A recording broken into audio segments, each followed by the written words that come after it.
Hi, everybody. I'm Jim Clark, and welcome to the Cavaliers Women's Tennis Weekly. We're talking with Cavalier head coach Bryan Whittaker. And Bryan, let's talk about this tournament. Big tournament, GLIAC-wise, last weekend. Seeded fifth. Let's go through match by match. Grand Valley first. We knew that was going to be a tough one. They're a tough team every year in the top of the conference. They got upset once in the season, which caused them to fall into our bracket.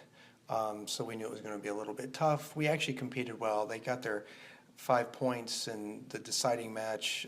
They call play. We were actually competing very well in the unfinished matches. I think it would have been a much closer score than what was reflected. But at the end of the day, they were just a better team. Next up, Ferris State, a 5-3 win, a good win. Absolutely. Ferris State's, again, another team that's always top in the conference, and we had beaten them in a 5-4 win at the beginning of the season, which kind of started our win streak, and we beat them again. That match, I think, would have finished 6-3. We had a court that was undone that we were leading in, but we got our fifth point and moved on.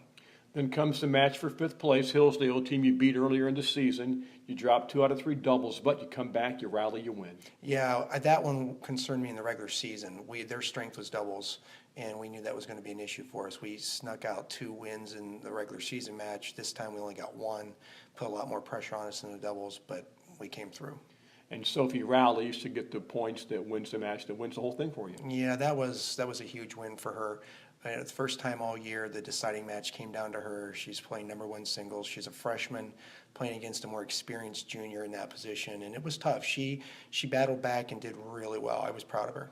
And maybe a match she doesn't win early September that she wins now. Absolutely. They're all more experienced. Again, I try to remind them, and I reminded them all weekend. We've got 4 freshmen and a sophomore in the starting lineup. It's tough, and they've really performed well. You're not the same team as a year ago, but last year you finished 3-11.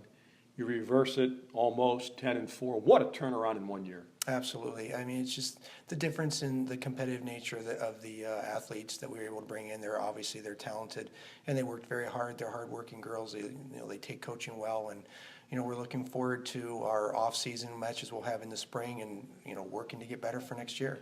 How long do they get off now with the regular season for the fall ending now?